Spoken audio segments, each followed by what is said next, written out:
What's going on?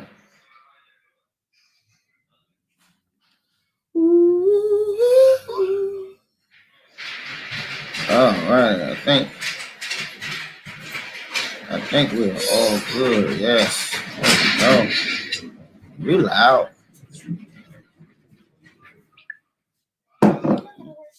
Huh? What's that?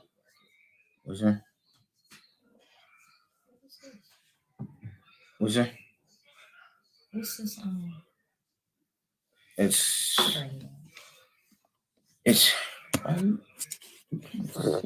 Why can't you move your chair this way? There's no space here. I'm gonna move over so you can have some space.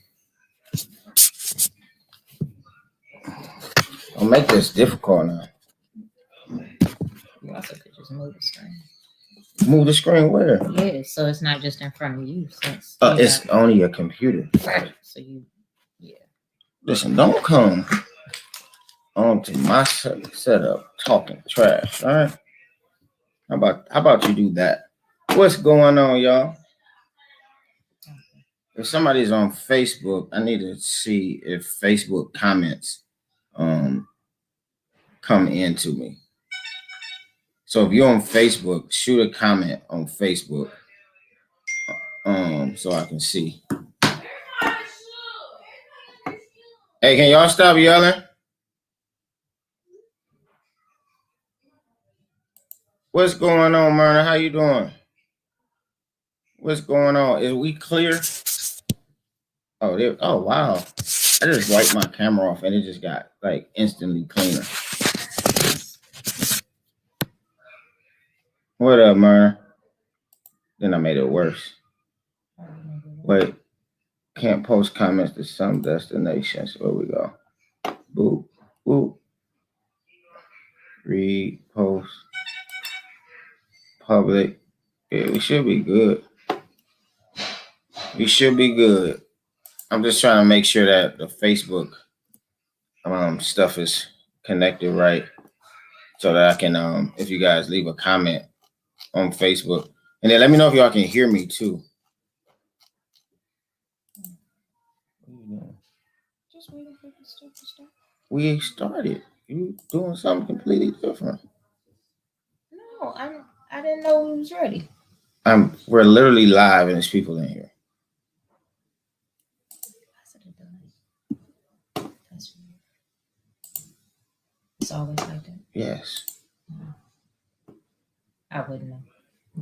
I know, guys. She's difficult. Well, wow. Yes. Can you see my face? Yep. Okay. Cool. Thanks, Miss Myrna. All righty. Well, what's going on, everybody? We jumped on here. I don't know. We keep saying that we're gonna do more like the videos. But we just don't have no time. We don't have no time. So, Summer 2021. Yeah, it's coming. Stay tuned. So, but I was like, it's easy. I'm trying to like do videos and podcast stuff like that. It's a little bit more difficult than it is than just like getting online and doing live things. And so we'll probably try to do like more like just live stuff. And so this time around, what we're doing. That's weird. What? The camera's the flip, because like I'm on this side, but on there I'm on that side. Anyway, so back here. So literally we didn't really necessarily have a topic. I was just like, hey, let's just get online, man. And man, some people say we don't have a public presence. Some people say like, we appear to be a mystery couple. I don't know why. I think more you're a mystery because I'm very public. I don't need to be because you are so public.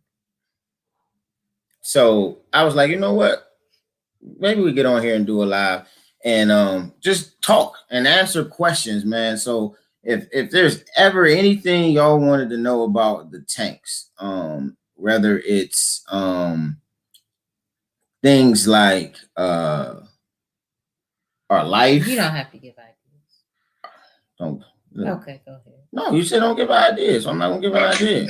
Because if they don't got that question, then they don't got that question. You can't. You don't have to lead the way. Well, some people can say, well, what type of questions are you looking for? What can I actually? So you helping people understand. Go ahead, sir. I'm saying, like you always. That's what I'm saying. This is why we don't do stuff together. Right here, you're always wondering. She difficult. All right. So anyway, so if you got a question or anything, ask us a question. Anything y'all want to know, family, ministry, business, career, anything. What do you want? She trying to figure out what the nozzle and the baby sucker. What in the kitchen? Yeah. What do you need? The lock inside of the protector, we can't get it out. What are you doing? What do you mean? What are they talking about? They can't open the door. Probably to go outside. Oh, okay. So yeah, anyway. It's gonna be a little bit of delay from here from when I can see the comments, but if it's something that y'all wanted to know, wanted to hear our thoughts, we get real raw, real and authentic here. So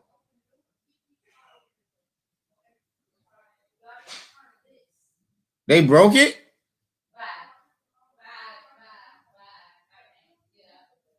They broke it. Dense. Dense. Why does it dense? They're dense. You're just silly. They're What children. does dense mean? Duh. Like. Oh, that's an insult. Yeah. So anyway, question. That's the first question you guys see. How do we deal with these children in this household? And then when my wife bring home other people's kids. I brought home other people's kids. Yeah, you did. You brought home people's kids yesterday. No, who I didn't. You brought Chanel home yesterday. That's a people's kid. Okay. And them the ones. So don't say I brought when I bring home other people's kids. But you did bring home other and people's so kids. did you. You brought home more other people's kids. It doesn't matter the amount. You did as well.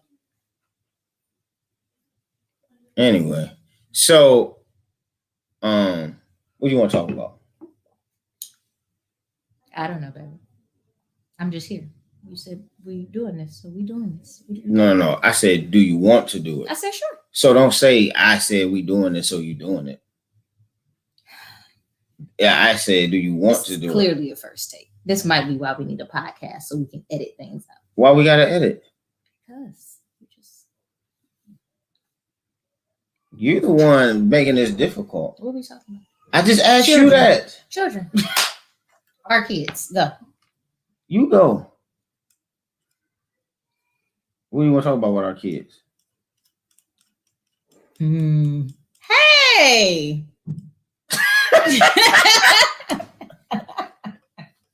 Dude, you are the worst whole guest.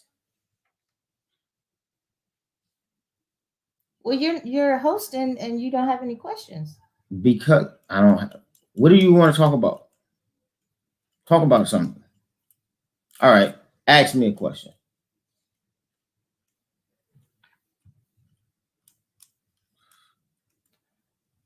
What's a question I can ask you? Because our audience don't want to ask no questions. That's fine. Oh, tell the people. Tell the people. Tell the people. Okay. The listeners or the viewers, our constituents. I can never tell if y'all arguing or if it's just that's how y'all talk. We not arguing. Comments coming late. Oh yeah, I forgot there's a delay in these things. Oh. So somebody said dating versus courtship ? So I don't know if that means what is our view on dating versus courtship, or is it dating? I'm assuming what is our view? So let's just start answering it. What's our view? And then this person can bring a clarifying comment in to help us understand. So dating versus courtship. What you think? I'm What's not your view? sure what courtship. What's the difference? So you don't know the difference. Yeah, educate me. Dating versus courtship. So I don't know either. What do we do? So good question. We dated. Mm-hmm. You courted. Mm-hmm. How did I court? How did you sound like something else? How did you court me? Yeah. Let's see. I don't know if we court. I'm courting seems very like I don't really know what the definition of courtship is. Okay, let's pull up the definition of courtship. Because we dated. Then we got engaged and then we was married in 14 months. Yes, what is your view? Courtship, a period during which a couple develops a romantic relationship, especially with the view to marriage. Okay. There we go. Yes. Dating is what, like just we courted, casually talking to multiple people or different people and things like that. So my view, yes, we dated. So here's how we met, and then you will understand. So we were in a ministry together, and et cetera, et cetera. I'm gonna skip some of that stuff just to get to the point of yeah. So when my daughter spilled the beans that no. That is what happened. Don't, because you're gonna make me tell more of the story. No. But you were leading. No. You liked me. You stalked. Paul. You stalked. See, now that's what I was trying to eliminate all that, but then you wanted to make a comment. Okay. I tried to eliminate telling people the truth of how you. When our daughter did what? She remember. When our daughter did, yeah, you was around. Yeah, that's that. Yeah, and so Dot know that you stalked me. That's not just when our daughter. Go ahead. When our daughter, spilled the beans that we did. What? She said y'all used to pray together during our internship. That's when back in like 2011, 2012. I used to pray with you? Yeah, we used to pray. You remember I was working at St. Martin de Porres? Oh, and you went. God remembers that because she was in the internship with me. Oh, that was 2011. Yeah, you right. That was when you were 2012. I don't know, one of those 20s. But yeah, that's when you were when I was interning at the high school. Yeah, I remember. So once it was revealed that we both were interested in each other, literally our conversation, that first conversation we had, the next day we got together, we drove around, and it was like, yo, what are we doing? Like, I'm not, at this time, I had been lived life. And I'm like, listen, I'm not looking for just to date somebody. I did that a little bit when I first became a Christian. I dated maybe 2 or 3 people. Very disappointed in the Christian dating scene. I felt like it was equally secular. I felt like I was still in the world. And so I just pulled away from dating altogether and just stuck to myself because I was really trying to practice purity and things like that. So by the time her and I got interested in each other, I just was like, yo, I just need to know, like, what's the intent here? Like, for me, I'm looking for a wife. So if we're not trying to date for that, there's no reason for us to be kicking it.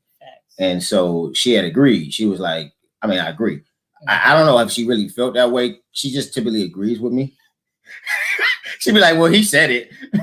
I mean, I did agree. I wasn't in the position. I wasn't dating just to be dating at that time either. Like, what is the purpose of us kicking it? What's going on, Shane? You know what I mean? So I was in agreement in terms of like, is this moving to something beyond just, hey, we about to go catch some meals and chill every now and then and talk on the phone.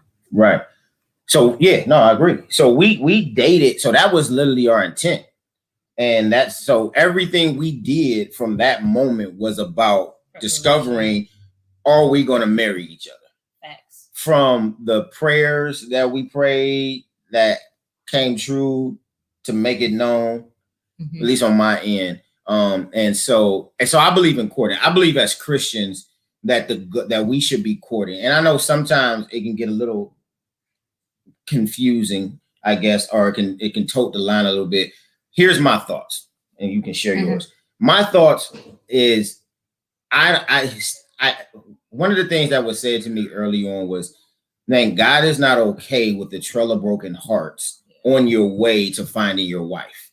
And in other words, what this person was trying to teach me was like, yo, Tank, like just dating around, somebody likes you, but you realize I don't like them no more. So you just cut it off. And then now you got all of these trail of broken hearts per se. And then you get married, but you got all these other people that was like, yeah, he did me dirty. Like, yeah, I was talking to him. He just cut me, et cetera, et cetera. I wanted to avoid that. And I feel like the dating scene anymore, man, I feel like if you don't have an intent to actually, like, if you feel like you're not ready to marry, then I don't really understand why we're dating. Because at that point, I think you're just setting, as a Christian, I think you're setting yourself up for positions to be in impure situations. I think you're setting yourself up for relationships to be guided, to be led by the relationship instead of being led by your values or your spirit or what you're ready for. And so my question just is, if you're not ready for husband and wife, what is the purpose of dating? Not just kicking it with friends, but like dating. And should you be dating multiple people at the same time? I don't know. What's your thoughts? No, I agree. I think we gotta, and then we're gonna go and answer those two questions. I got you. But I think I tell people this all the time. You gotta be honest with yourself, and as believers, you know what I mean, when it comes to like dating. And so why, if I'm really not feeling him, why am I choosing to respond to the text messages at 10 and 11 o'clock at night?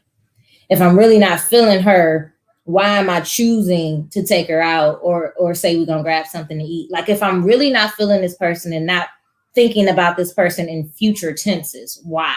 And then if I'm not in a position in my life to where I'm even thinking about a future in terms of marriage, then why am I doing this?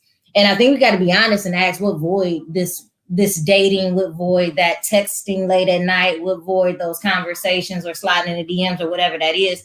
Like, we got to be real with ourselves and say what void we're trying to fill. And as believers, really choose to replace that with Jesus and the Spirit. Like, that's just the reality. And so that's what I feel. And I feel like in the dating game right now, like, people don't choose to do that. Like, we would rather, because we're lonely or we're bored or because we want a free meal, we would rather instead, go ahead and go out on the date. Right. I would just add at whatever time of night. If you're not, it don't have to be at night. If you're not interested in the person, I would. Well, yeah. There's no reason why you're responding. Period. Facts. My bad. It's just people I talk to, they be texting on the late night. But yeah. Right. So just in the general, answering the question generally and not specifically. Yeah. So I would say I wouldn't be just don't respond. If you know a person is wanting to talk to you in that way, and you're not ready to be in that type of relationship leading to marriage, then it's kind of like, hey, you know what? I'm really not in that space right now. And so, man, cool, we could be cool friends or whatever, but I'm not really looking for anything more than that. So I think as Christians, we should definitely be courting. And I know sometimes the line can get blurred because it's like, well, if I'm ready for marriage, then I start dating.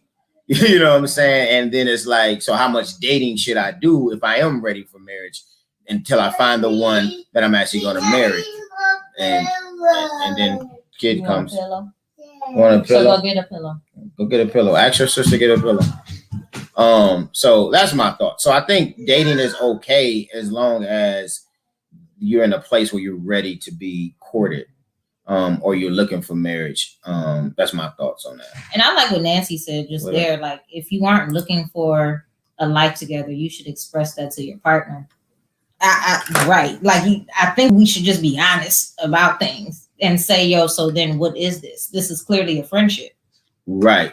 And then, and I think that's dope because once you establish that, then it automatically creates boundaries. Mm-hmm. Because once it establishes, this is just a friendship. Well, now there's certain things as friends we just not doing. Just don't do that. So it just automatically starts to set and create boundaries. So yeah, I like that question. What you said you wanted to? What we want here? Yeah, you wanted that question. What's this? Do you think it would have been different if either of you weren't Christians? like, are you asking Shalana, are you asking like for us, like will we have dated or courted? If that's what you're asking, and I'll look at the comments and see if that's what you're actually asking. But well, okay, Dominic. So who's that? So I feel like no Play-Doh, Papa. Eliana, go find Eliana. Yeah, no Play-Doh. Kids. My wife she'll be right back. She's going to tell the kids to put the Play-Doh up.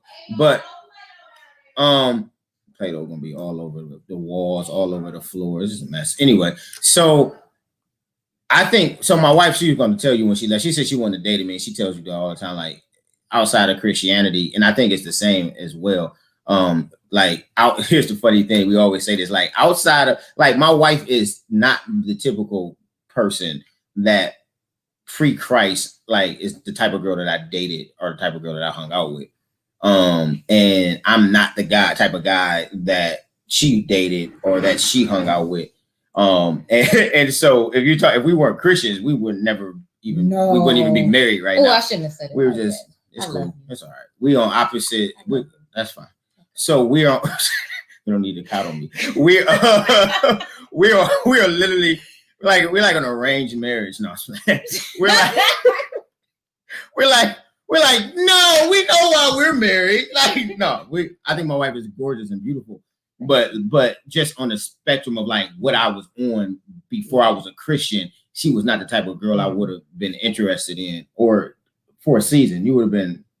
It's okay. You don't got to do that. So anyway, so now as a Christian, I just dated because I wasn't even thinking about marriage. I didn't have no desire to be married. Wasn't trying to be married.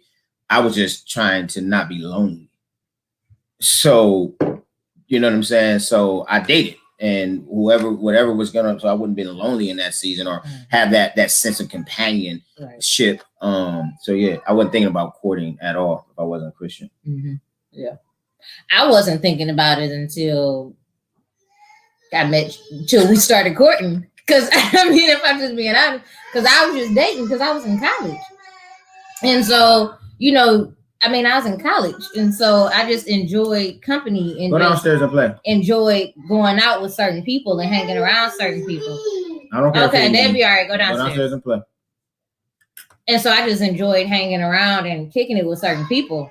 Real talk, it wasn't like, but I don't know if we finished this question or not. I don't know where we at, but no, go ahead. Finish. You're talking. Got you. So I just enjoyed. What do you want? Go downstairs and play. Go down. Because I said no. You can't play with Play-Doh. Not right now. Again. Or you're gonna take the Play-Doh and we're gonna throw it all in the garbage can and not gonna have no more Play-Doh. Dad, just don't ask about it anymore. We'll talk about it tomorrow. We throwing all the Play-Doh away. I just go downstairs, Dylan. I just was enjoying company and just having a good time. But I didn't think future focus just because I don't think I was in a stage of life to even think like that either. Got you. Like I wasn't thinking about marriage. I had no necessarily initial desire to be married at that time either. So I shouldn't have been dating. I would advise me now. I would advise like 19, 20, 21-year-old me that like, what are you dating for? Right. And that's the question we ask people when we talk to them. Right. Why are you dating? Why do you want to date? What are you looking for? Know what you're looking for so you have standards even in your dating. Right. I'm not really sure what this means, but I wouldn't know. I'm a one. I just one. Now, if you mean if something tragic was to happen, I don't know if that's what he means. Or I hope that's what he means. Then the answer would be I would consider it in the realm of if I felt like that's what God was leading me to do. But if she's living, no, just her. Yeah, that ain't just her. That's not gonna work no way. I'm gonna tell you like this, like Jesus and everything, and you set that aside. Like I have no desire to have more. Like just is enough. Facts. Don't do me like that. Just what is enough? I don't know how. Yeah. Hold on, here's a question. How did y'all know y'all was ready to want to be in a relationship? I don't think I knew if I was ready. Mm-hmm. I definitely thought I was ready. And what I knew for me was that I was done doing what I was doing. Mm-hmm. And it was like, well, I'm a believer now. And so I knew that I wasn't called to be single. And so that means that, and I knew I didn't want to just casually date. And so that means marriage is the thing, right? Like that's literally how that's what I felt. You know, obviously in relationship, being married, began to really learn that I wasn't ready at all to be in a relationship. Well, I'm not saying at all, but not. You weren't as ready as you thought you were. I wasn't as ready as I thought I was. Neither one of us was. What would you say to that? I think I realized that like it was cool to be in a relationship. Because there were areas in my life I knew that I was willing to trust God and lean into what scripture says. And so I felt like I was mature in certain areas to date. So like I knew that I wanted to I knew that there was areas in my life that I wanted to honor God in. And because those areas I wanted to honor God in, I knew that I would be willing to honor God even in relationships. Gotcha. Designate Dylan and Dwayne. Go downstairs and play, please. In the basement. So it's that. And then I didn't know at the time. But like I didn't know I was trusting your discernment, but I was. So I also was like trusting God and trusting in who kind of got it placed around me at that time. So like the people who had the influence in my life, like at that time, I paid attention to and listened also to their voice and like. For the most part. Not all the time. For the most part, I listened kind of. No, I was about to say, well, if you listen to one voice, you wouldn't be married. Well, I didn't listen to all the voices. Well, all the voices weren't of God. Praise God. Yeah. The voice. The or voice. the comment. The voice. The one voice. Stop. Anyway, so yeah. So that's how I don't think there's ever like, I mean, people write 1,000 books and they'd be like, you know, but I don't think no matter, here's the thing, nothing prepares you for marriage but marriage. And anybody that's married understands that. Prior to actually being married, all you can, yes, please. Prior to being married, all you do is think you're ready for marriage.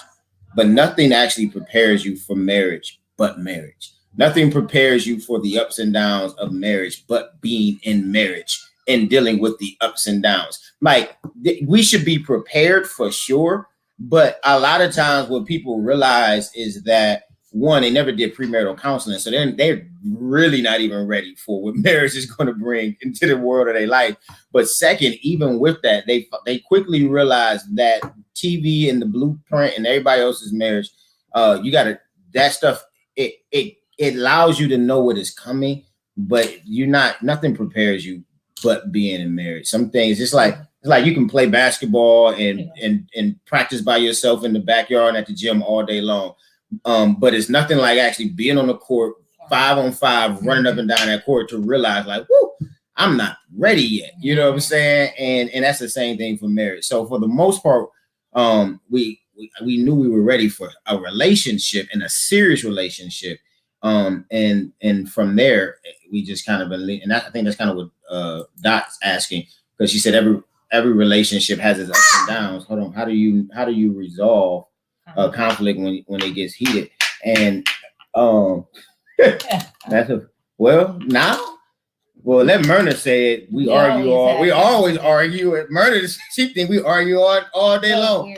We have I don't know. We don't be arguing though, but no, I think we handle things. You should take this one. You start. Well, I think the first thing is we do love Jesus and we are submitted, right? And so what I mean by that is at the end of the day, we realize we didn't make vows to each other alone. Like at the end of the day, we know that the vows that we made was a covenant relationship, but it was to honor God. Like we know that. And so when I say we're submitted, like we're submitted to God. So I think one of the ways, this is like mad spiritual, so my bad, but it's just the truth, at least for me. Like I do lean into the Holy Spirit, and when Holy Spirit convicts me in certain areas regarding conflict, I got to check myself. It might take me a minute to apologize or to identify errors, but it does happen. And so being submitted to the Holy Spirit, I think is crucial as a like prerequisite to begin to resolve conflict, because you are more willing, I guess, to like admit error and to identify ways that you are not operating like a believer and you're not being like Christ. You know what I mean? Like at the end of the day, conflict's gonna arise, but when it's like that kind of like real heated, one of us ain't, or both of us ain't being submitted to Jesus. And so somebody got to choose to. So I think one of us chooses to be submitted. The other thing is we do regular stuff like take breaks away from each other. We'll stop arguments and say, yo, we need to revisit that. We had a text argument, a couple weeks ago, or a text conversation that was like, no, you don't remember? Okay, that's fine. Did we? Yeah, I ain't gonna say what we're talking about, but yeah. And so, like, one of the things, it was like, yo, let's stop texting about this and let's have a conversation later, because we would have continued to go back and forth through text all night long until early morning, because we've lived that life too. So it's like, you know what? We'll talk about it so that I can hear your heart and you can hear my heart, and so nothing gets missed. Yeah. Another thing we do is try to fight fair also. Now. Fairer. Fairer, yes. Yeah, fairer. Fairer. Yeah, let's just be very clear here. We're not going to be all overly spiritual with you guys. Like, sometimes we just don't resolve things in a non-heated way. And in a non-heated way. Sometimes conversations do just get heated. But in fighting fair, what she means by that is even in heated conversations, we try to make sure we punch above the belt and never below the belt. Meaning that we try to don't bring things into the conversation that's going to create deep wounds and that deals with maybe some deep insecurities or some deep issues. Like, you know what I'm saying? So like if you know something, so like if I know my wife, if there's something deep about certain things, like, yo, don't make a comment on that to win, to gut punch. Like, cool, I'll one up your ignorance or I'll one up your petty, and I'm gonna go for the lower blow, because and those things take conversations way beyond where they ever needed to go. And a lot of times it's harder to come back. It's hard to come back from those type of arguments. So even when things get heated, we try to make sure that we're not gonna go back and forth. We try to make sure that we fight fair. And then that we try to resolve those things, kind of everything that my wife just said, but resolving those things by coming to the conversation, willing to hear and listen, and just being honest with yourself. Like, all right, you're right, I was wrong on that, or I'm not, no. Or, you know, you're right, I was tripping, and kind of that. And so I think the key is humility. James says that God gives grace to the humble, but he opposes the proud. And that literally is like a passage that Pastor Malone had gave to us early in premarital counseling. Like, listen, if you want God to actually get into your conversation, so if the goal of the argument, it may turn into an argument, but it's an argument from bad conversation.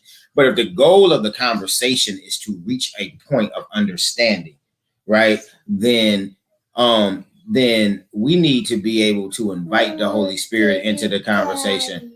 But if we're going to be arguing with each other, yelling at each other, fighting each other, and all of that, then we're actually not giving God any room to actually operate. And so God says, well, listen, if you're going to be prideful in this conversation, if you're going to do what you're doing in this conversation, then fine, I'll step out and let you keep handling your situation. And now you got two people that's operating in the flesh trying to resolve something. And it just never works. We need the Spirit of God to come in and do the convicting. The Bible says that the Holy Spirit convicts, right? And so, but in order for the Holy Spirit to do the convicting, somebody got to get out of the way. And so in relationships and marriage, the key is, man, just to be humble enough to shut up.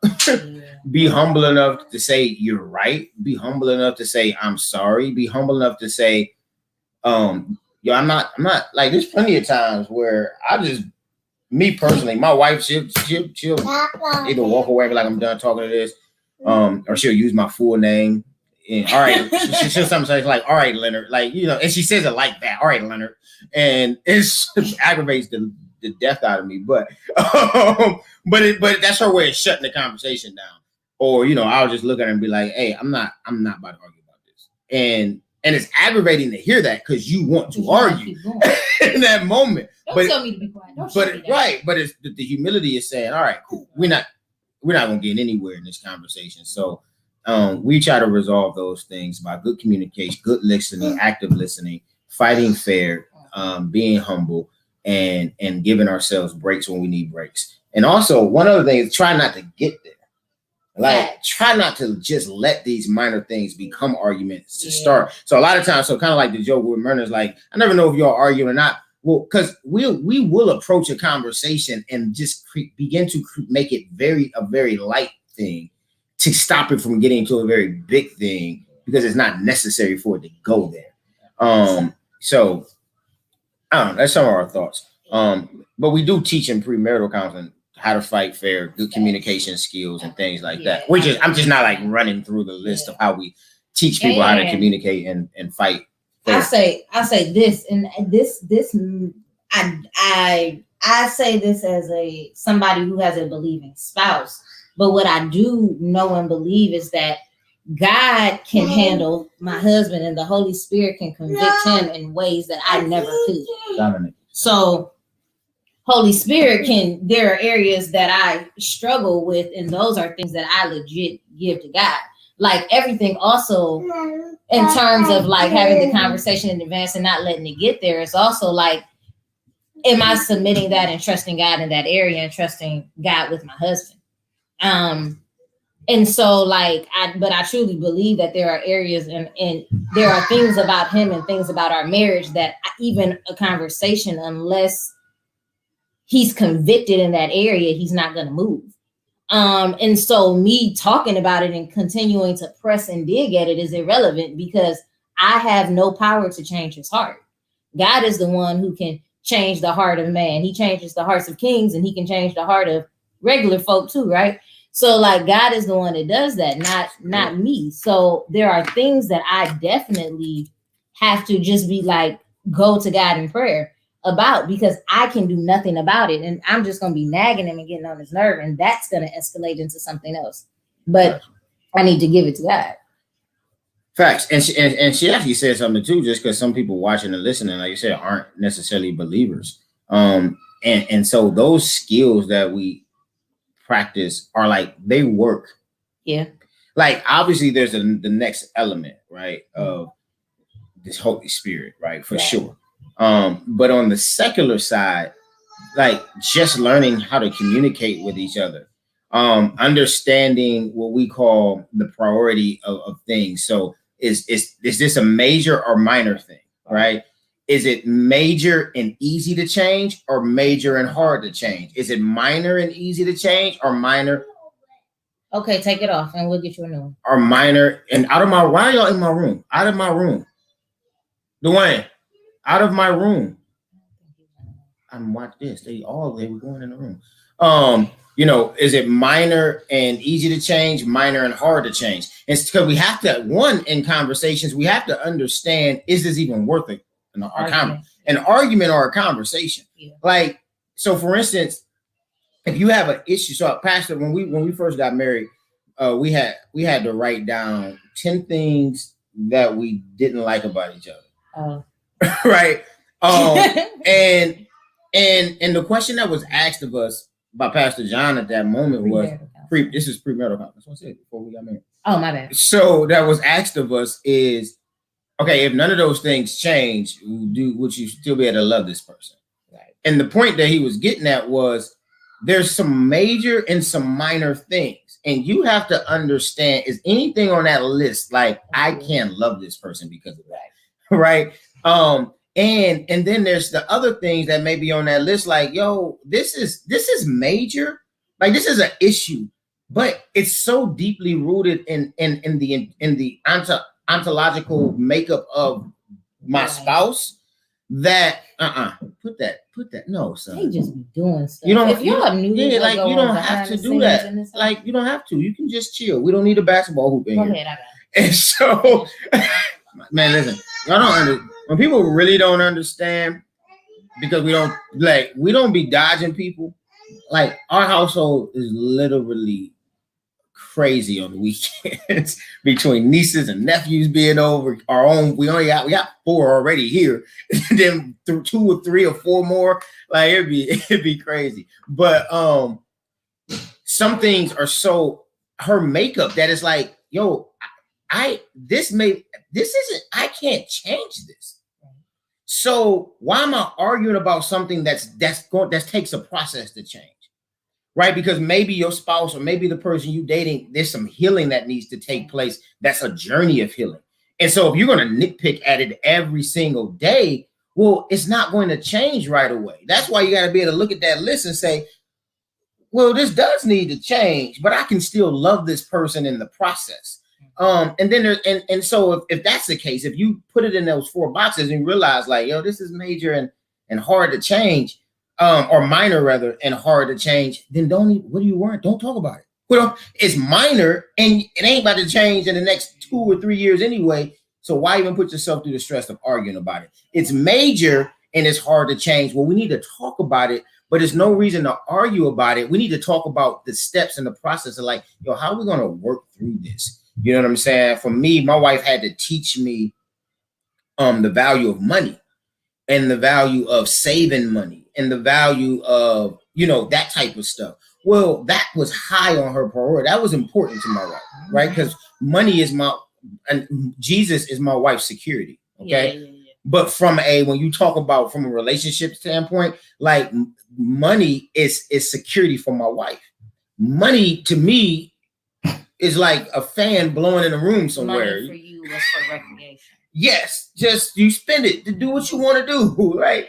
And so, that can be problematic if this is security for my wife, and she looking at a bank account and she like, I don't feel secure. Drawn. Or right, or and me, and I'm like, I'm about to spend this. So, that's a big issue, but. My wife wasn't gonna be able to marry me and be like, Change. I grew up this way. My dad raised me. If you want something, you get it. Like that's how I was raised. So she can't just argue with me. So she had to begin to have grace, make adjustments, and be like, okay, here, I'm gonna give you this. Here's money that you can just. And she to this day, that's literally how our household operates.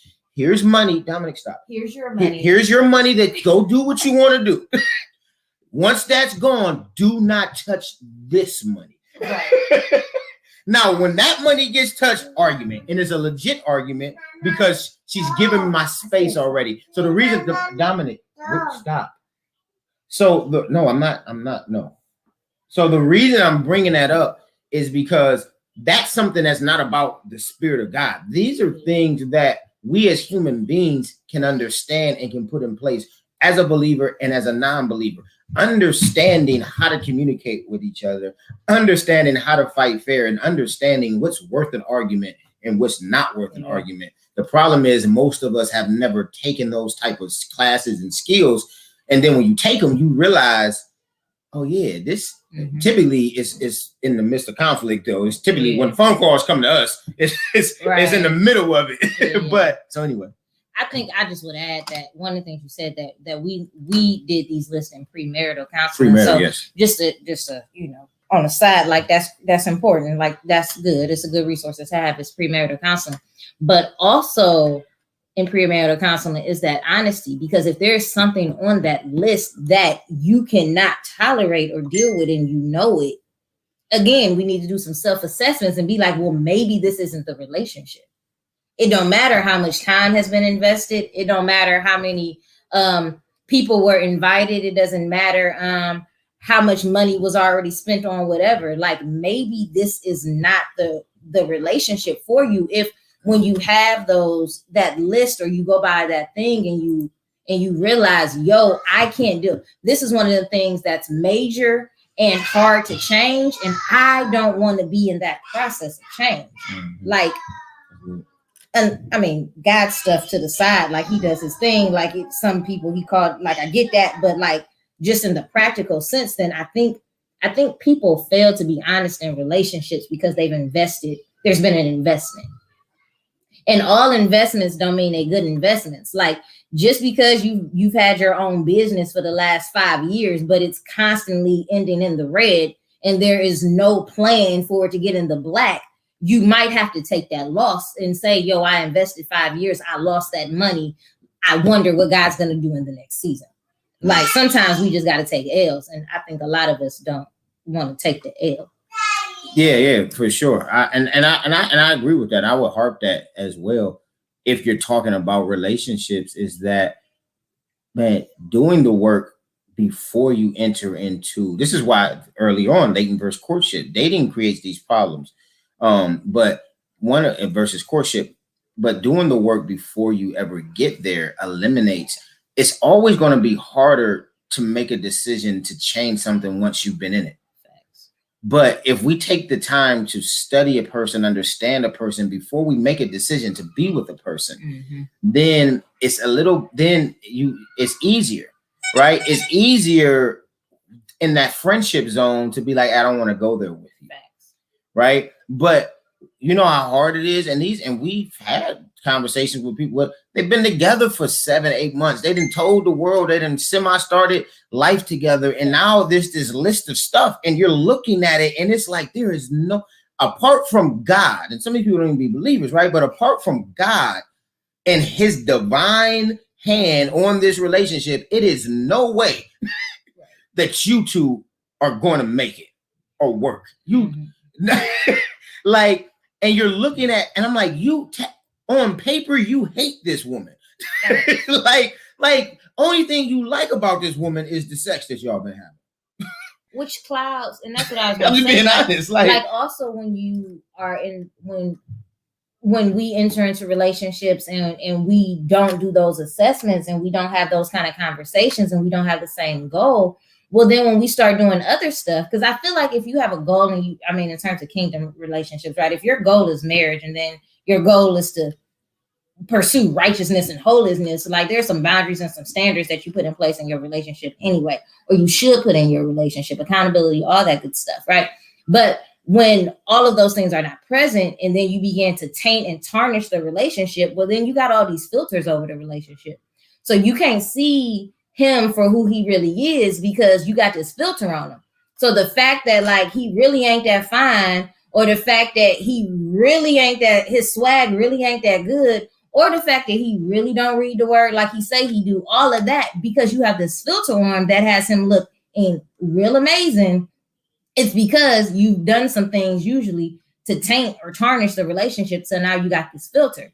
Because he got to be the man of God because I just gave him myself, right? He has to be this because we've entered into this type of relationship where we already started building our life together. Like he got to be the one. Well, like, and it's hard to get out of that once you started. And then it's also hard for you to see it when you already are living with filters. And even apart from the sexual piece, take away the filters, yes. And even apart from the sexual piece, that swag and all of that also becomes a distraction because, well, this is the type of person that society says I should be with, you know, and you get what I'm saying. And so now you're ignoring clear things because the swag maybe is good, or because maybe they have money, or because maybe it's like, you know, we got kindred spirits, you know, we vibe well, you know, anyway. So like those type of things, that is so surface, people.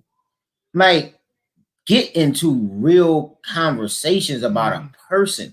Like, one of the things my wife have always liked about, and she'll tell you, like, she said, like, when you talk about like what attracted you to him, if you weren't, because again, understand what we said, those who just kind of clicked on, outside of like in our normal life apart from Christ, it's beautiful, and I love my wife. My wife is gorgeous, but every gorgeous woman I didn't like.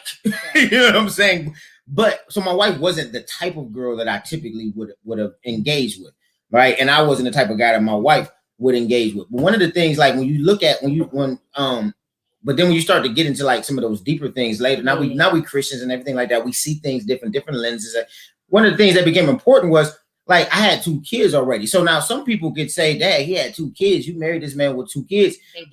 And that, well, a lot of people did say that actually. I had a lot of haters. Anyway, some of them was flat out haters. Let's just call them haters. You know, now they watching from the side. Okay, stop. Just let's keep. Like, oh, they made it, huh? We still here. We about to celebrate 8 years married. All right, go ahead. So, but one of the things, though, yes, sometimes 2 kids ain't gonna work for you. Facts. For my wife, she just through the things that we talked about and the things that she prayed about, she just knew that, hey, she felt like this is what God was saying. But one of the things that also attracted her to me in having my 2 kids was that I took care of my kids. Like she saw my kids with me. Okay, son, go in the room and do Gecko. I don't know, we talking. And he's doing PJ Masks.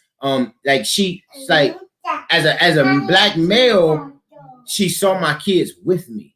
She saw me taking care of my kids. And so that was a value, being somebody as a daddy's girl. I was gonna say, because I have a good daddy, and amazing. That matters to her. Like that's the type of stuff that, you know, that stuff is the type of things you need to be, the type of values in a person that you see, that you respect, that you desire. And those conversations happen beyond if the swagger's white. Those type of conversations are beyond how big their bank account is. And I'm not saying, because I know some people, I'm not saying, okay, no PJ Masks. You can go in the room. If you continue to do it, you're gonna go in the room. And so I know that some people, you know, and I'm not saying none of that stuff matters. So what I'm simply saying is, he's about to go in the room. What I'm simply saying is some of that stuff is so surface. What's their credit like? Great, credit matters, but it's surface. If they got an 800 credit score and they don't have no values or morals, it doesn't matter. So you'll have a bunch of nice stuff on credit and in a horrible relationship. Right. Those are secondary things that we need to talk about. Yeah. But they're not the things that's on my checklist when I'm trying to figure out if this is somebody I even want to engage with. I want to know things like, what's your family upbringing, right? These things matter, right? How do you view women? How do you view relationships? How do you view men? How do you view men? How do you view, what is your views on purity? What is your views on parenting? How was your childhood? What are your views on trauma? It's just all those things. Like values are so crucial.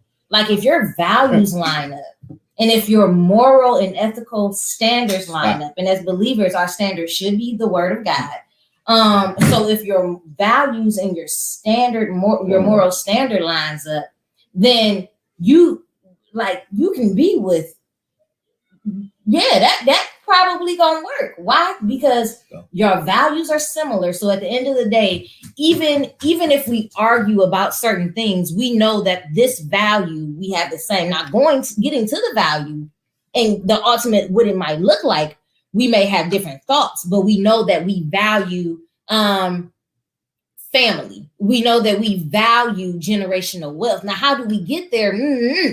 But that's a value we have. And then the standard or the moral code is the word of God. So if I want generational wealth, well, I also honor integrity in my word, right? And so I can't move and go towards generational wealth in a way that's not having integrity, in a way that's cheating and embezzling. Like that ain't gonna work in this relationship. So our value is that, but then the standard to get, that we have the values that underpin the values is also the same. So values and your standard or your moral standard they got to be the same. Y'all got to be in alignment in that area.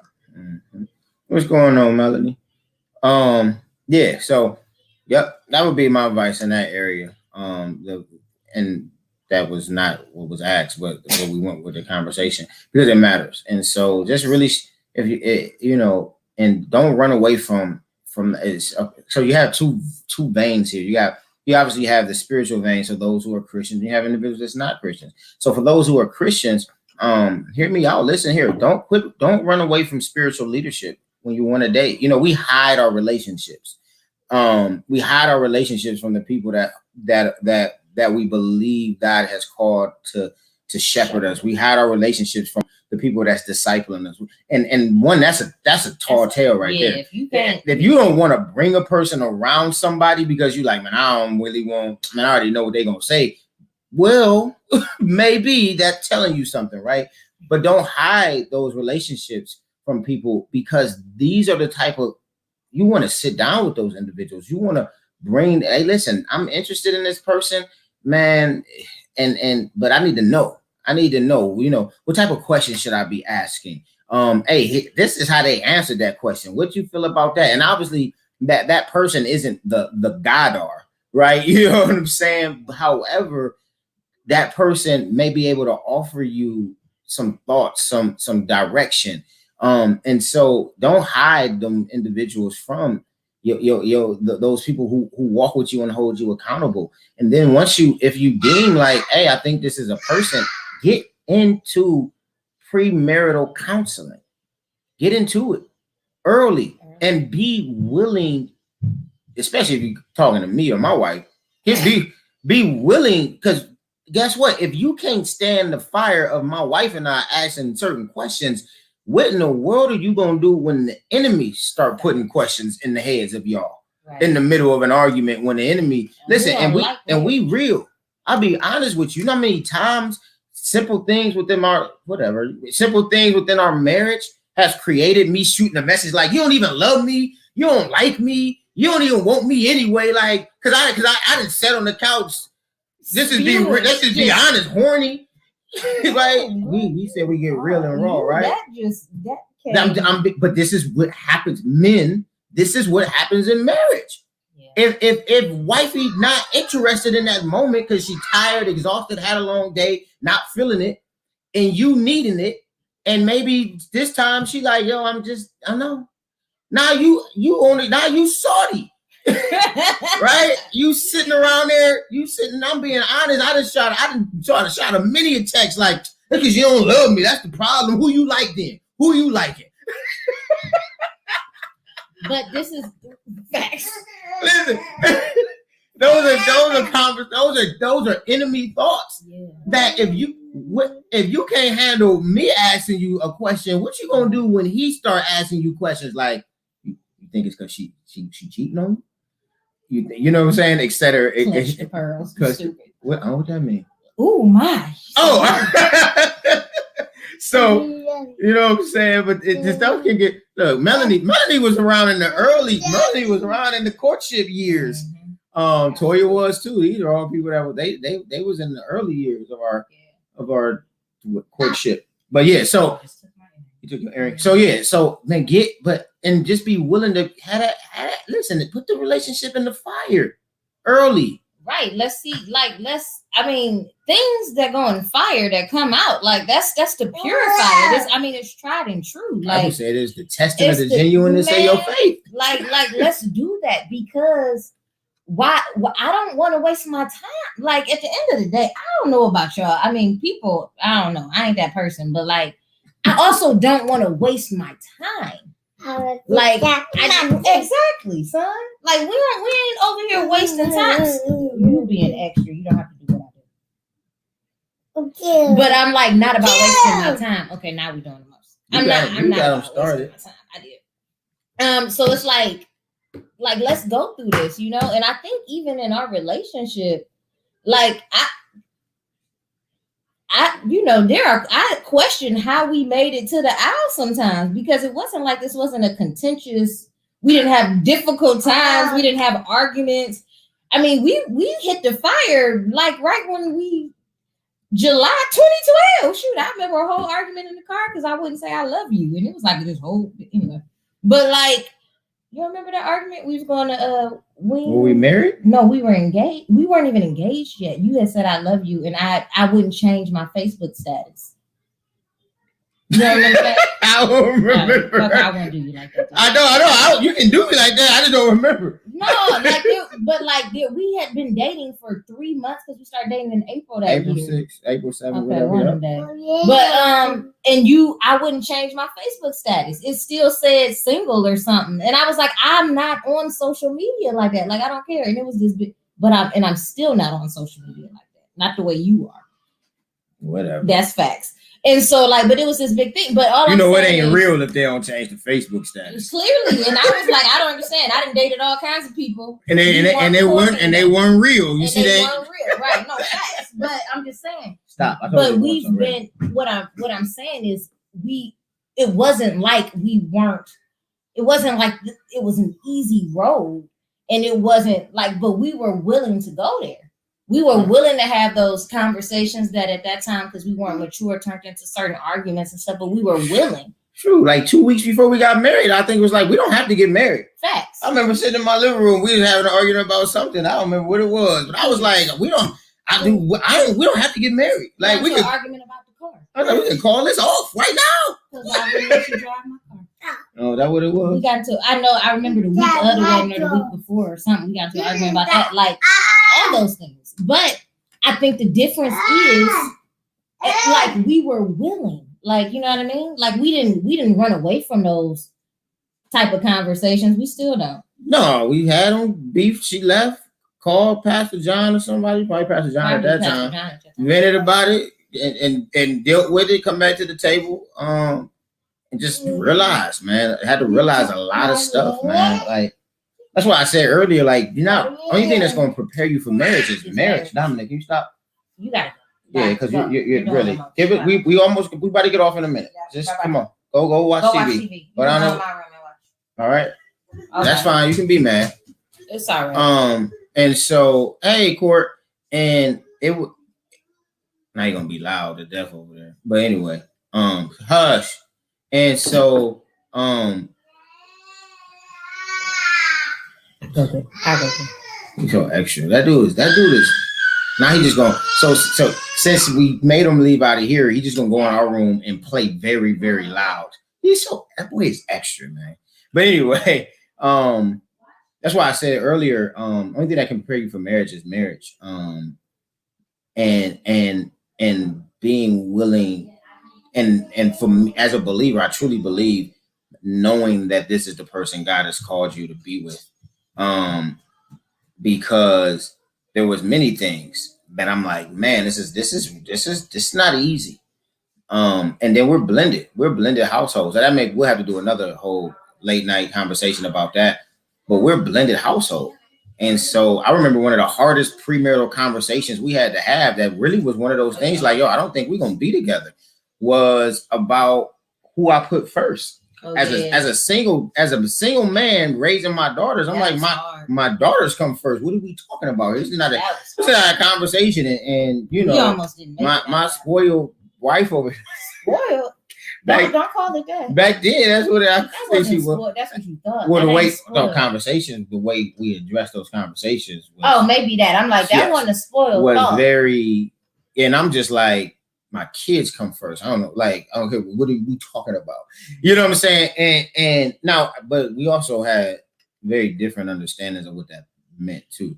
Right. But and so and so we had to. That was a real sit down with Pastor John, sit down with our pastor at that time. Like, help us understand this, because I'm like, I'm not understanding what we mean here. I don't know where you started. And so I was just talking about different things that you have hard conversations. And so, like, we had to work through that. We had to balance, like, you're with somebody who already has kids. They're never going to become secondary in my life. They're my kids. That's true. I got you. I'm marrying somebody who's like, I don't have kids, and you're my husband. Like, all I know is, like, from marriage, like, I'm supposed to be, you know, the apple of your eye, right? So we're coming from two different perspectives to begin with, and we had to learn, and we worked through it in premarital, but then even in marriage, we still had to. We had to. Blended families is just hard, right? And so,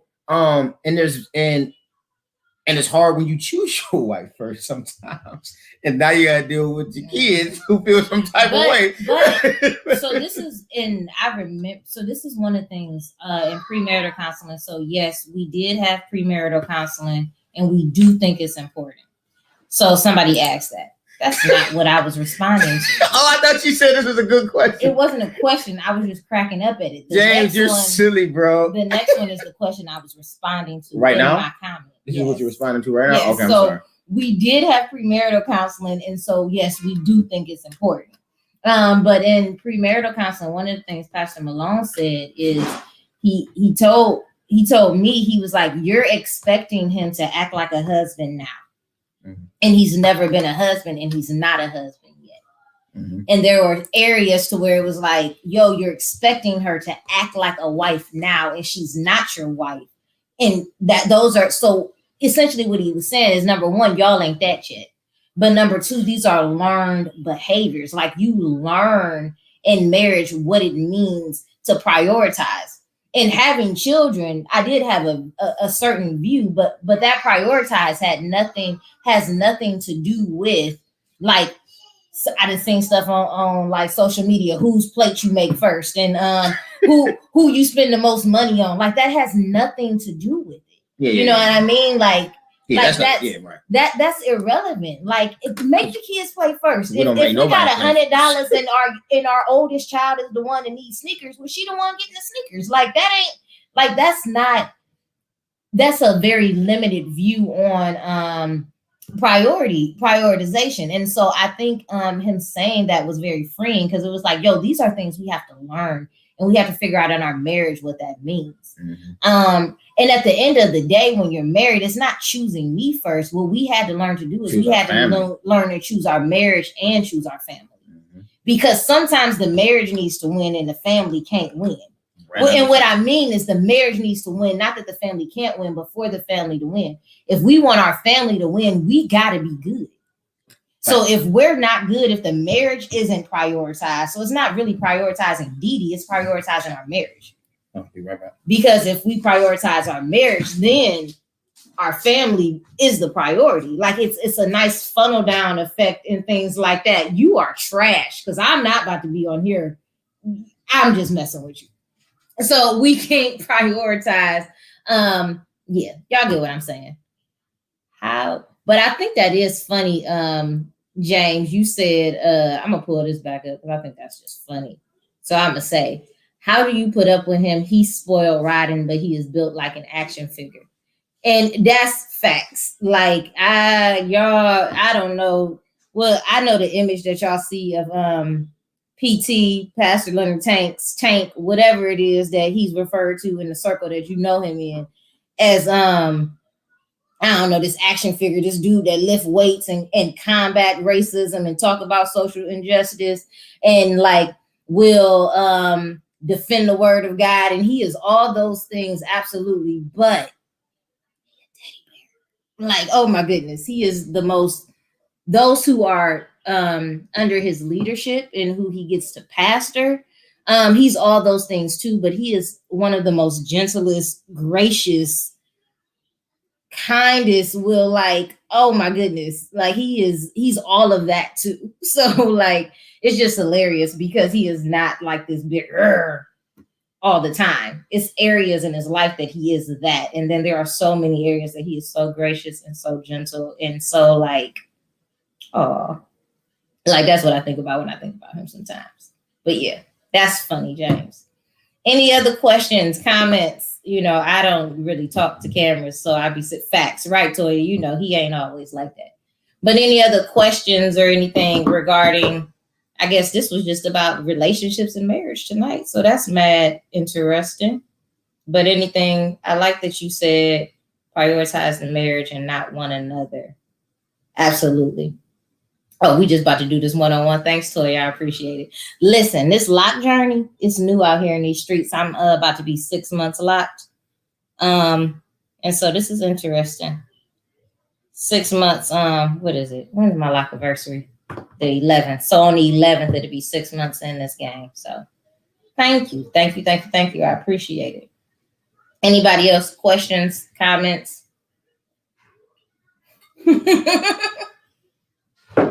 Thank you. I appreciate it. A little bit. Thank you, Sans. I appreciate it. He coming back. He do better at starting conversations because right now we talking about my locks. Can we move your legs so I can sit down? No problem. Woo. All right, where we at? We was talking about my locks. You killing? Y'all done shit. It's ain't about her locks. It's, what do you say? Lockiversary a real thing. What all y'all say? I can't with her. How he just don't walk off set? Facts. I'm back, Mario. Listen, we got a house over here. I had to go take care of that. Welcome to Lock. Where did you get a sucker from? I gave him a sucker. Oh. Why? I'm like, what did he come like to do? We got a sucker. I gave it to him. My God. Anyway, how you gonna just walk outside? Whatever. I said if you're gonna have a sucker, you gotta go sit down. Sit down with it, and please, that sucker gonna be on my side of the bed. So let me explain something to y'all. No, yes. that's not. We were talking about dating. We talking about marriage. We talking about relationships. Let me explain something to you. So he took the sucker. So where's the sucker at right now? Exactly. Go get the sucker. Listen, my wife will let my son eat in our bed. This is one of the minor things that ain't gonna change. You gotta deal with it. Just be aggravated because I don't let my kids eat in my bed because they make crumbs Often. But they don't eat on her side. They eat on. So I go get it. So I get on my bed at night, get under my covers, and I'm like, why do I feel? What is crumbs all over? Because she done let cookie chips, and then so this sucker that he came back in here without is somewhere, probably under my pillows. It's not. It's probably in a hamper right there. Exactly. Anyway, so y'all want to get married, that's what you got to deal with. First off, I'm wonderful. So will you post a video? Oh, it's something. Oh, this is about her lot. Did you see? No, this is about this video. Oh, will you post the video after so I can see? Courtney, it'll be on YouTube because this is streaming to YouTube at the same time. He said feels like a beach. Feel like a beach, bro, on my side of the bed. My side. But if we like that, it hasn't always been like that. It's not every day. But it also hadn't always been like that. It didn't become like that until COVID and I was working from home. Because pre-COVID, the kids wasn't eating in our bed. So you're gonna blame it on the pandemic? I am blaming it on the pandemic. What you gonna do after the pandemic? You got something on? I do. Yeah. Which one? That one. It's gone. Oh. All right. You gonna look at it? Well, I'm saying where it was at. Wash your hands. You nasty. Anyway. Yeah, I'm gonna blame it on the pandemic. You ate all the sucker? Wait, where's my? I just broke my Lego. So yeah. But anyway, what other questions y'all got? What is the body scrub? Oh. It's exfoliation. Look, I'm like, what? What are we talking about? My son is crazy. Well, listen, we only gonna be on here for about 10 more minutes. So, any more questions? Any other things y'all want to add? We'll do another one of these late night conversations and talk specifically about like the blended family piece. Yeah, that's just a long conversation. It's not a long conversation, but it's more than 15-minute conversation. Yeah. Because it has its things, but it's beautiful. It's beautiful though. It's beautiful. What has been your greatest lesson so far? That's a good question. In marriage? Yeah. I'm about to say, look, you need to change your profile picture. I put your little picture up there. I'm like, what? Wait a minute. How do I'm just playing to you. Leave my Lego cars alone. Go. So Toya's asking, what has been your greatest lesson so far in marriage? What has been my greatest lesson so far?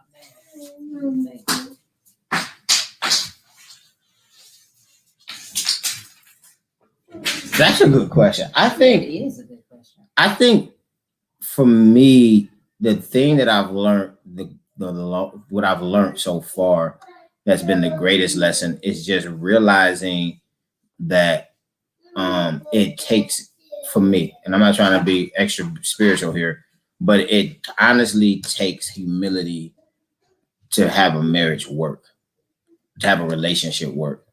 And when I say takes humility, I mean it takes a legit. Like I literally just had that conversation with our daughter and her boyfriend. Oh, like it literally takes like not being prideful, and I think that's what I've learned. Like I've learned that I have to put a lot of myself away. And there's still a lot of, and understand there's still a lot of myself present. And typically when myself shows up, we argue. Because you fleshy. You want me to really put you out there? I'm done. Oh, I'm about to say I can put you out there. I'm done. Oh, you sure? I don't know where you going. I'm about to say I quit already. Because there's a fleshy person in this house and in this marriage, and it's definitely not me. Not me. You are. No. If you want to know who's the fleshy between her and I, okay, listen, just pay attention, guys. Y'all know me. Which one do you think is the flesh? If anything, I'm the extra spiritual one. Right? Who the one you want to just go down the list? No, we ain't got. I go down the list. I didn't drink wine till I married you. Fleshy. Nose ring, fleshy. Want a tattoo every 6 months. Fleshy. What else we got? Let me just keep going down the list and line. What else? You did something the other day, and I was like, you just fleshy. Sit down. What's that TV show you was watching? Sheldon? Army Wives? Yeah, I thought that show was fleshy. You extra. You said Didi Carno. She's spiritual carnal. Like, she ain't fleshy sinful, but she fleshy. Okay, She gonna talk about I'm fleshy. You fleshy. Man. But no, that's I'm about to say, you don't get me started. No, that is how many times you try to fight me? Wow. Yeah. We're gonna go there. That's fleshy. How many times you try to provoke me? I don't provoke you to fight me. Yeah, you did. This is early marriage. This little 2'1" human being over here. I'm 5'3". Get it right. You know how many times she done ran up on me? Cause man, and I'm sitting there like, you really think? What are you doing? You should not provoke your spouses and significant others. Got you. All right, so let's get back to the question though, fleshy. So that's a good question. You gonna just, bruh? We're not playing. You keep going with your lesson. Ain't you downstairs? Downstairs. You even brought a whole tablet up here. All right, I want to answer this question though. Running down her list, isn't that fleshy? She started it, Melanie. And I said, let's stop. So I guess technically that is fleshy because she started it. She called me fleshy first. Now you petty.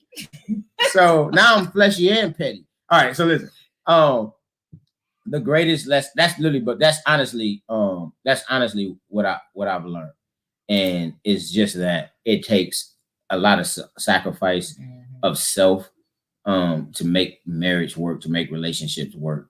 And the more I learn to die to myself, the more I see our marriage and relationship blossom. And time really does it's just you just grow into each other. Yeah. Like you literally grow into each other. Yeah. And so yeah. What's yours? So one of them is honestly, marriage has taught me that I'm fleshy. Even though I wouldn't agree with the things you just said, but marriage has taught me that I am the areas of my life that need sanctification. Like marriage makes it very obvious. And being with you makes it very obvious in my life. So there's that. But also keep going. Right. I like what she said. But also I've realized that we say this a lot, like one of the biggest lessons is I love him more today. And so what I realized is like 23-year-old me getting married, number one, had no idea what I was getting into, but also I didn't love him. And not that I didn't thought, like I love you more today than I could have ever even fathomed loving you, because I know more about who he is and I know more about who God says he is too, and about the purpose over your life or over his life. And so I fall deeper in love with that. And the more that I see him living that out. So it's like, I didn't see that or feel that when we first got married. Right. But now, almost 8 years in, it's like, wow, like when I see you walking in your purpose, when I hear you have certain conversations with people or challenge certain people or do certain things, it's like, I love him. You know what I mean? And it's like, that wasn't necessarily the case when we first got married. So that's one of the biggest lessons. And so what it's teaching me is that like the level of aggravation I have in our marriage, like, because we're submitted, I'm convinced that 5 years from now, I'll be like, I love you even more than I did in 2021. That's legit. I feel special. We're gonna answer a couple more of these so we can be done at 10:30. I just want to answer. I'm just gonna make a quick. Mario, you asked a good question. I'm about to pull it up. I can't. Is anything wrong with making love to yourself when your wife don't want to participate? Yes, absolutely. Yes. Yes. I'm about to say, absolutely. I'm about to say, you gonna answer this question? Bad. I thought we were done. I didn't think I needed to answer. I said, your pause got nervous. So yes. Toya, like it's 7:30 over here. She's like, I got a whole night. Right. She's like, it's my entertainment for the night. No. So yeah, this is my personal view. I don't believe in masturbation as a Christian is sin. I believe that pornography is a sin. I believe, here we go. Sad. Now, people may disagree. I don't think this is a sin. I think it's very unhealthy. And toys. I know somebody like toys. What's wrong with them toys? Listen, my wife for us. Now, I don't know. I can't give you a biblical scripture that's gonna say you can't have a vibrator with your wife. What I'm gonna tell you though is somebody clutching their pearls. Somebody clutching their pearls. For us in our marriage, we said raw, real, and authentic. For us in our marriage, we learned that we are enough. Right. And when we didn't think we were enough early on and engaged in those things, like honeymoon world period, it made intimacy very hard for us to enjoy each other. Facts. And so we made a decision, 2 years in, 2.5 years in, 3 years in? Sure, early. And to be like, yeah, those won't come in our house. Maybe three. About 3 years in, we made a decision like, no, man, we want to learn how to enjoy each other by ourselves. And so we made a decision that for us. So I'm not calling anybody sinful if they have married with those, but we made a decision for us and said, let us explore each other and learn each other with just the tools that God gave us. Right. Because and I agree, but what certain things does, until you learn each other and learn that one another is enough, what you run the risk of doing is placing expectations on a thing that the person that God gave you can never do or cannot fulfill. Yeah, because I don't have batteries. Because, right. I mean, at the end of the day, right?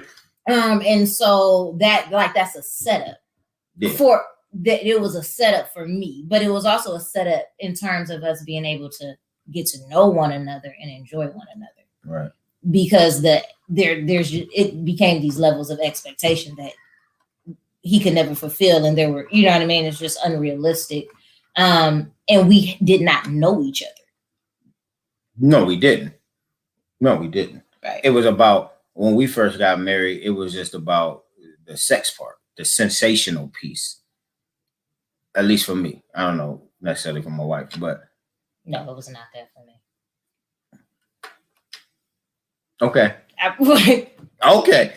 So it had to be, we had to learn the intimacy piece. That's what I'm saying. Yeah, that wasn't there. I don't know. That's what I'm saying. I said early on, it was about just pleasure. Gotcha. That's what I'm talking about. And then so when it's just about pleasure, then it's whatever now. And then we had to learn that it's about intimacy, and pleasure is a part of intimacy, but it's a whole experience. Right. Intimacy is an experience. It's not a moment. And I had to learn that too. Like, my wife was like, you want me to just want it because I came home, like, Negro, send me I love you text during the day or something like that. She like, do something like intimacy is an experience. And so she wanted a lot though, just for some little intimacy. Wow, you straight remember. Yes, I'm like, I gotta do a whole 8-hour shift to get some intimacy. No, I was playing. But you realize, like, when she would say things like, send me I love you, or things like that throughout the day. Like that was part of intimacy. Yeah. So we had to learn stuff like that. So that question was, but to just answer the question straight up, it's wrong. Yes. As a believer, it's wrong. I think there was another question. Mario, you asked right here, greatest lesson working together in ministry. Somebody said BDS. Yeah, that was on the toy. Oh, you answered it. Okay. Greatest lesson working together in ministry. Whew, this was a whole nother we just got married phase. Like wow. Ministry for I think we're still learning. I don't think we have a greatest lesson learned yet. I don't know.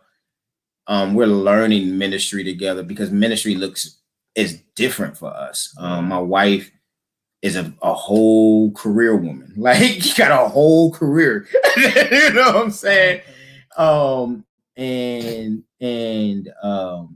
then secondary, right? And so for us, ministry is like, I don't know, it's a difficult balance that we work through. Because I truly desire for my wife to be like that's the pastor's wife. Like my wife is the leader of Reach City Church with me, but my wife can't be as available as me. But she's extremely available, but it creates heightened levels of stress and exhaustion for her as well. And so we're learning how to do this thing called ministry together. So I don't know if I have a greatest lesson, because I think that story's still being wrote. Yeah, I think we're learning lessons. Yeah. And so I think we're learning. Like I think early on, I didn't necessarily see myself as a leader. I saw myself as like he the pastor, and I just got to support my husband. You know what I mean? And so I was invested because I believe in the vision and the mission of the church. Absolutely. But I wasn't taking the same level of ownership either. Because in my head, I do all the things. Like there's a part of me that's like, yo, I don't think people realize that in order for him to do the things that he does, somebody got to take care of the kids. Like somebody got to do dishes. Somebody got to clean the house. Somebody got to take care of home to free you. So you're not and you do take care of house too. But both of us can't be gone and we got 4 kids. Both of us can't be at all the things when we have a whole house situation to make sure that's good. Like we can't, it's not the reality.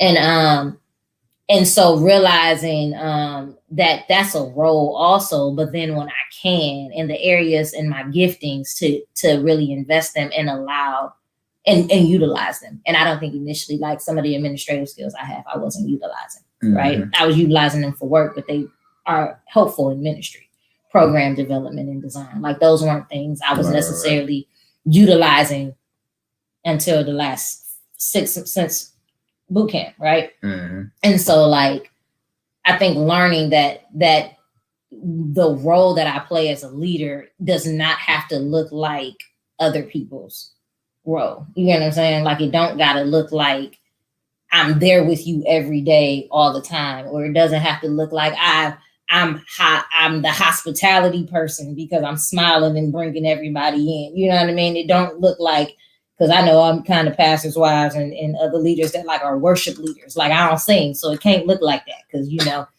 ain't nobody ever coming and listen. He only leads wonderfully. Dee leading would be tragic and devastating. Like, you know what I mean? You didn't have to. I said it already. I'm in agreement. I didn't need you. I can't even agree with you. I was affirming you. I didn't need you to amen. I was affirming. I didn't amen. I affirmed. I didn't need the effort. Okay. Anyway,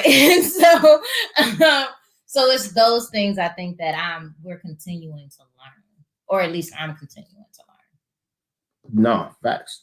I think, yeah, that's what you're learning. That is what I'm learning. Yeah. So I mean, I just need my wife, and so other than that, I mean, like it's ongoing. I feel that thing. Let's shop it next week for sure. But yeah, so that I think, and so our lessons are still being learned. We're learning, we're constantly learning how to do ministry together, constantly me learning to affirm my wife and all that she does to support me while all of the things that she is doing on her own. You know, like I always tell people, like my wife is not well, I'm not gonna say, I won't say what the joke is and from a ministry standpoint, but it's drastically different our household from the households of a lot of our pastor friends within our denominations. And so like my wife is a whole person in the sense of like she's not just my wife, she's D'Angela. And so I push my wife to be and pursue everything that she feels God's calling her to do and be. And I don't believe that God is simply calling her to support me planting a church. Meaning, no, we're planting this church, which means we have to work this thing together. But on top of that, there's other dreams and passions that God has given my wife. And now those things are effective to the ministry that God has called us to. And so we have to figure out, how does that knowledge that you have over there be merged into what we're trying to do over here? But at the end of the day, like, you're not just the pastor's wife. You know what I'm saying? She's not the first lady. Reason it's not like a knock against first lady. I don't know where that term comes from, but it's not like a knock against people who use that term. It's like, no, she's Dee Dee. And Dee Dee is her own person. And as that, she is my helpmate and I'm her helpmate. And so is that how you say that word? What E-Z-E-R. A helpmate. Easy. Oh, yeah. Okay. I'm like, what? Easy. Yeah. It's a hyphen over the one of the letters. Yeah. So, and so what I have to learn is in me affirming her being her, acknowledging that she's still supporting me in a very real way. And that is exhausting at times for her, for everything that she has going on as well. And so I'm learning that I have to be more mindful to not take that for granted, that I have a wife that both fully supports us planting this ministry and also is still fully what I always call running the city and being a realtor and investing, and like she does all that as well on the side. And so so that's what I'm learning. But so anyway, man, thank y'all for coming on, hanging out with us for this random Q&A. Maisha, you so late, girl. Maisha, what? Who you looking at?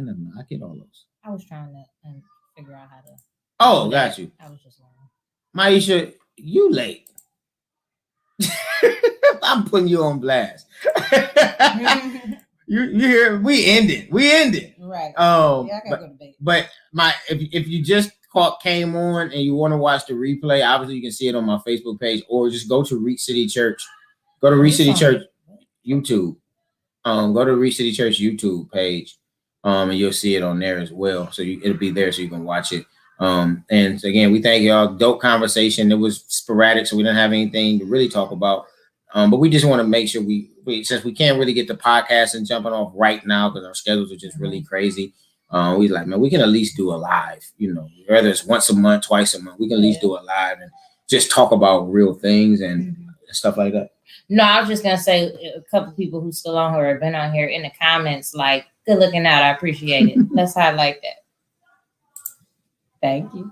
So extra, both of y'all. But in the comments, if there's anything specific that you would want us to talk about, like, we already know we're going to talk about blended families, but if there's anything else, like, shoot some comments or hit us up and let us know, because then we can kind of know where these things will go.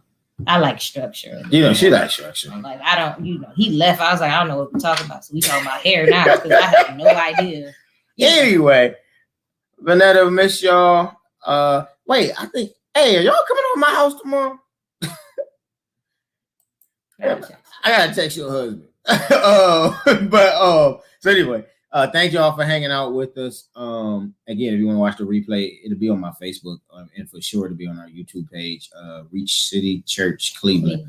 And then, hey, don't forget, shameless plug, 11 a.m. Log in. Service. Final message in the Be Still series. So you don't want to miss it. And then we're going to be ramping up to go back in person. So appreciate you guys. Love you guys. Yes, ask him. He wants to. Okay. Got you. Well, I guess y'all coming over there. Yeah, tell him. I remember he texted me. That's I just thought about it when I saw your name. So yeah, tell him y'all good. 11 o'clock. So we just need enough. We'll text you. We'll text you. We don't need to be having this conversation. Right. We gonna text you. All right, y'all. Thank you. Any final closing thoughts? Nope. Love y'all. Love y'all. Take care.